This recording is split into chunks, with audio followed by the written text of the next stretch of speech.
Um coelhinho explorava curioso o meio das árvores.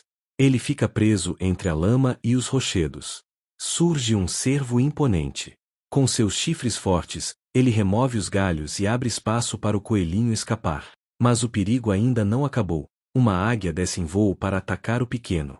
O cervo ergue-se e, com um salto poderoso, afasta a ave predadora. Protegido, o coelhinho corre para junto de sua toca. O cervo observa de longe, depois caminha silenciosamente pela floresta, como um verdadeiro guardião.